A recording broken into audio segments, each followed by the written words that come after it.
सुप्रभात। कण कण में विद्यमान है भगवान। कण कण में विद्यमान है भगवान। दुनिया में जितने भी लोग हैं सब अपने अपने विचार और सोच के मुताबिक काम करते हैं। ठीक क्या है और क्या नहीं है इसका विचार बहुत कम लोग करते हैं। जो उचित अनुचित का विचार करते हैं उनके सभी काम ठीक होते हैं, उससे सबको फ़ायदा होता है। तो उसके लिए क्या करना चाहिए जिससे कि विचार हमेशा ठीक ठाक और लोगों को फ़ायदा पहुंचाने वाले हों।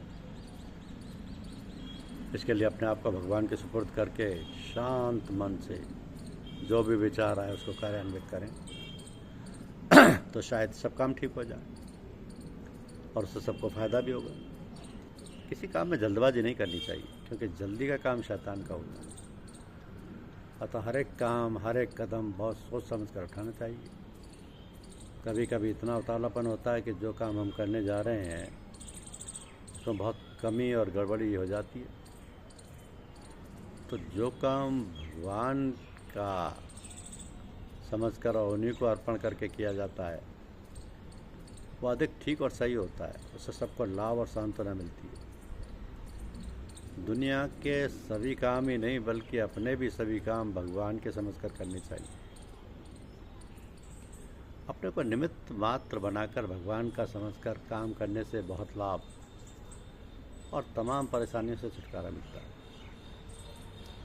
अब काम तो अनिवार्य है, दुनिया में रहकर काम से छुटकारा नहीं मिल सकता। ये दुनिया तो काम के लिए ही बनाई गई है। बस यहाँ हर दम सावधान और सोच विचार के साथ काम करना चाहिए। तो कोई गलती या किसी प्रकार की हानि की संभावना नहीं रही और काम भी सुचारू रूप से होगा। मन का स्वभाव चंचल है और वो चंचलता तभी मिटती है या थमती है जब हम सभी काम भगवान का समझ कर करते हैं। तो भगवान तो घट घट में कण कण में विद्यमान है। उन्हीं की प्रेरणा से दुनिया के सारे कार्यकलाप चलते हैं। तो जो लोग कार्य भगवान की याद में भगवान का समझ कर करते हैं उनका काम हमेशा शुद्ध सात्विक व सर्वजन हिताय सर्वजन सुखाय होता है।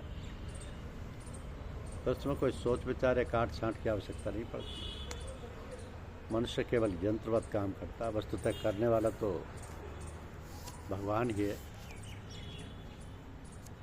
कहा है कि कबोहिक कर कर ना नर देही देत ईस विन हेतु सनेही। मनुष्य न जाने कितने जन्म जन्मांतरों के संस्कार लिए हुए पैदा हुआ है। भगवान कृपा करके उन संस्कारों में से मनुष्य जीवन के हेतु चुनकर मानव जीवन प्रदान करता है। उसकी इस अहेतु की दया कृपा से मनुष्य दुर्लभ मानव योनि प्राप्त करता है।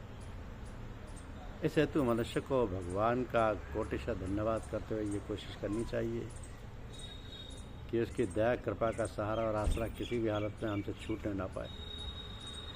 संसार के बंधनों में जकड़ा हुआ मनुष्य किम कर्तव्य विमूढ़ होकर भटक जाता है, किंतु जिन्हें परमात्मा पर श्रद्धा और विश्वास है वो किसी न किसी तरह से भटकाव से बचकर अपनी जीवन यात्रा सफल बनाने में कृतकार्य हो जाते हैं।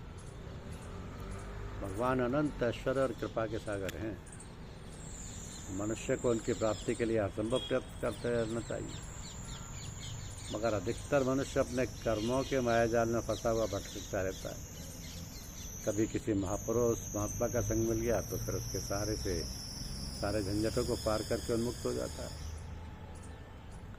ये तभी संभव होता है जब उसको अपनी इस त्रुटि और चूक का एहसास हो जाता है, वरना तो भटकता भटकता जाने कहाँ तक पहुँच जाता है और फिर अपने किए पर पश्चाताप करता है। तो मनुष्य को चाहिए कि वो हर समय भगवान की याद करते हुए उनकी दया कृपा का सहारा पकड़े रहे, तो फिर वह निश्चय इस सारे झंझटों परेशानियों को पार करा सके।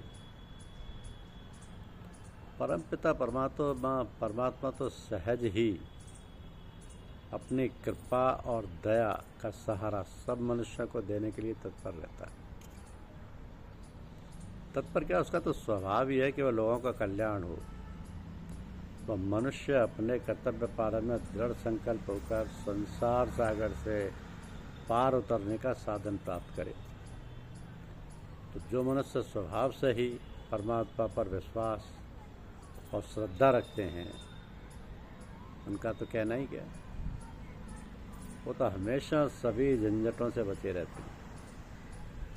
तो क्यों ना फिर हम सब लोग जो भी भगवान की पूजा का ढोंग रचते हैं, ठीक प्रकार से अपने कर्तव्य कर्म करें, भगवान का सहारा और आशा लिए हुए। ये बहुत सारी समस्याओं के समाधान का सरलतम उपाय है। निद्रा और आलस्य में पड़कर हम अपने जीवन के मुख्य उद्देश्य को भूल न जाएं, क्योंकि मनुष्य जीवन बड़े भाग्य से मिलता है। ऐसे याद रखें और अपने कर्तव्य पथ पर आरूढ़ रहें। मनुष्य जीवन की महत्ता को समझें। मनुष्य जीवन की महत्ता इसलिए भी है